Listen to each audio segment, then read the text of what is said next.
ہمارے ہاں سیرت کے جلسے تو آج کل ہوں گے، بے شمار ہوں گے، ہر جگہ ہوں گے. ہوتا کیا ہے؟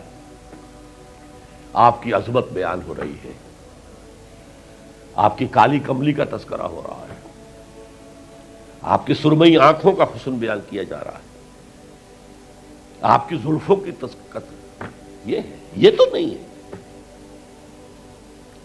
اس میں کوئی شک نہیں.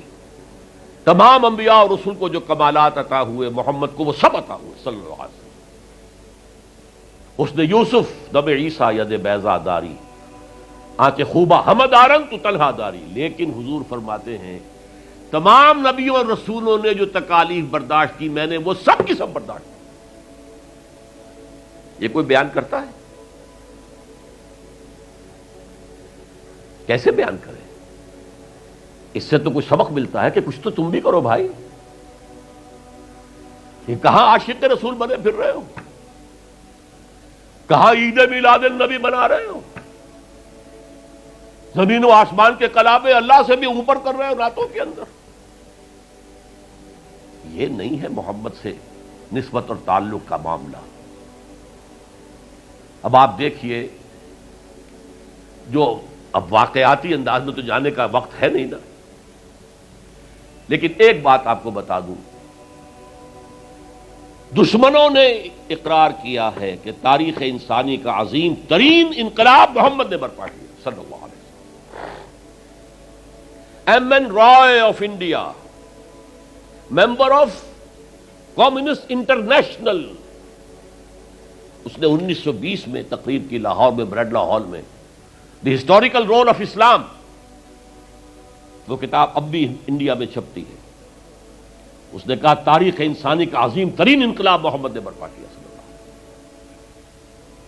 اور اس نے کہا یہ ندی فتوحات نہیں تھیں، فتوحات تو سکندر نے بہت کر دی تھی، اٹیلا نے بہت کر دی تھی، چنگیز نے بہت کر دی تھی. وہ بروٹ فورس تھی، وہ وحشی قوت تھی. اور محمد کی فتوحات اور ان کی امت کی فتوحات سے نئی تہذیب دنیا میں آئی، نئی روشنی دنیا میں آئی، نئے علوم ایجاد ہوئے، دنیا منور ہو گئی.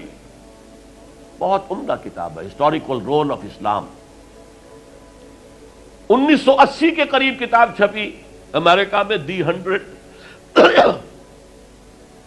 A selection and gradation of the 100 most influential personalities of human history.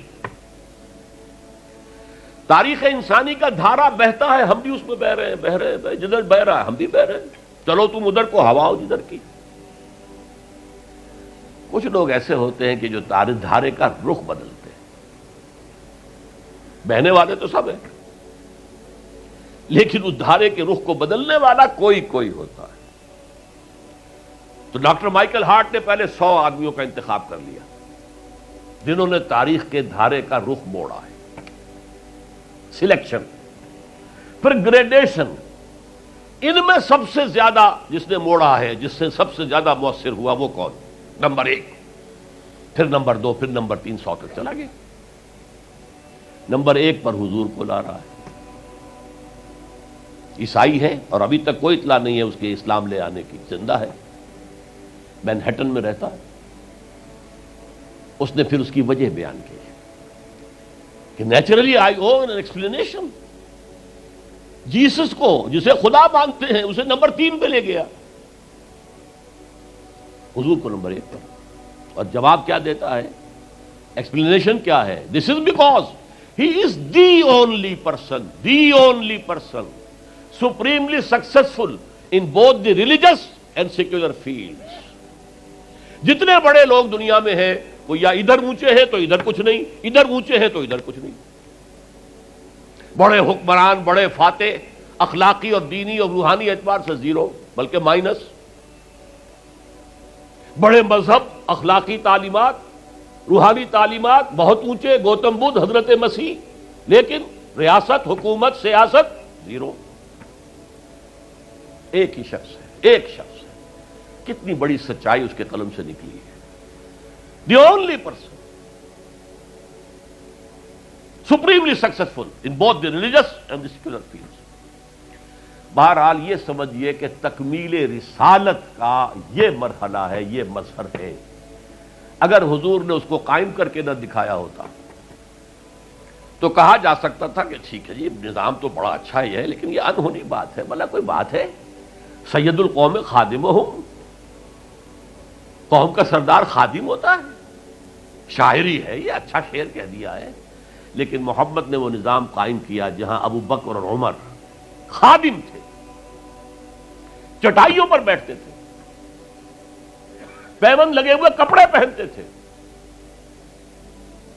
رات کو گشت کے دوران کسی عورت کے کراہنے کی آواز آئی ہے، پتہ کیا، معلوم ہوا کہ درد ذہ میں ہے اور کوئی اٹینڈ کرنے والا نہیں ہے، فوراً گھر گئے، اپنی بیوی کو لے کر آئے، فرسٹ لیڈی، اور اس نے مڈ وائف کا کام کیا ہے۔ ایک اور جگہ دیکھا بچوں کو رونے کی آواز آئی، پوچھا کیا ہے؟ ماں نے کہا کہ میرے پاس کھانے کو کچھ نہیں ہے، بچے بھوک سے بلک رہے ہیں، اور میں نے یہ صرف ہانڈی چڑھا دی ہے چولہے کے اوپر کے دھوکہ دینے کے لیے کہ کچھ پکا رہی ہوں، تھوڑی دیر میں روتے دھوتے سو جائیں گے۔ کانپ گئے، گئے بیت المال، وہاں سے ایک بوری آٹے کی لی، اپنے کندھے پر، غلام سے کہا میرے کندھے، اس نے کہا میں نہیں چلتا ہوں حضرت۔ نہیں، قیامت میں تم میرا بوجھ نہیں اٹھا سکو گے۔ اپنے کندھے پر بوری لگ کر گئے ہیں، وہاں جا کر کھانا پکوایا ہے۔ یہ سید القوم خادم ہوں، کبھی دیکھی تھی دنیا نے یہ بات؟ قائم کر کے دکھایا، نوع انسانی پر حجت قائم کی ہے، مائیکل ہارٹ نمبر 1 پر لا رہا ہے۔ آپ غور کیجیے، ایچ جی ویلز کی بھی اب وقت نہیں ہے میرے پاس، میں نے وہاں تقریر کے اندر پوری واضح کی یہ بات، اس کی شہادت، حالانکہ وہ شاتم رسول ہے، حضور کو گالیاں دی ہیں اس نے، بالکل رشدی کی طرح، اور تسلیمہ نسرین جو ہے بنگلہ دیش کی اس کی طرح، لیکن ایک اعتبار سے گھٹنے ٹیک کر حضور کی مدح کرنے پر مجبور ہے۔ تو یہ اصل میں بات تکمیل رسالت ہے، پیش کر دینا، پہنچا دینا، وما علینا الا البلاغ، یہ بھی رسالت کا معاملہ ہے، یہ ابتدائی مرحلہ ہے۔ اس نظام کو قائم کر کے دکھانا، انقلاب برپا کرنا، اس کو چلا کر دکھانا، چاہے وہ 30 برس رہا، لیکن دنیا کا کوئی دوسرا نظام تو ایک دن بھی قائم نہیں ہوا۔ جس ڈیموکریسی کا خواب والٹیئر اور روسو نے دیکھا تھا، ایک دن کے لیے بھی نہیں آئی۔ یہ تو کیپٹلسٹ کی ڈکٹیٹرشپ ہے جسے جمہوریت کہا جا رہا ہے۔ جمہوریت کہاں ہے؟ It's the dictatorship of the capitalist. Billionaire نہ ہو تو آپ الیکشن کیسے لڑیں گے؟ عام آدمی الیکشن لڑ لے گا۔ دیو استبداد جمہوری قوام پائے کو، تو سمجھتا ہے یہ آزادی کی ہے نیلم پری؟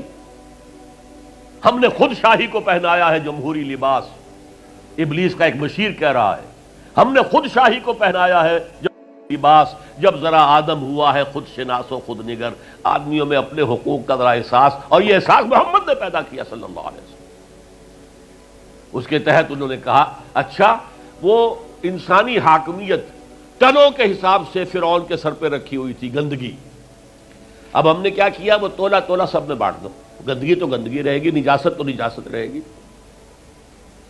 انسانی حاکمیت ایک شخص کی ہو، انسانی حاکمیت پوری قوم کی ہو، کفر ہے، شرک ہے۔ بہرحال تکمیل رسالت کا ایک پہلو یہ ہے، اس کی مثال میں آپ کو دے دوں، نام چونکہ پہلے بھی 2 مرتبہ لے چکا ہوں، سقراط کا شاگرد بھی اور شارح بھی، سقراط کی اپنی کوئی کتاب نہیں ہے، وہ معلم تھا بس، اس کا فلسفہ بیان کیا ہے افلاطون نے، اور پلیٹو نے کتاب لکھی دی ریپبلک۔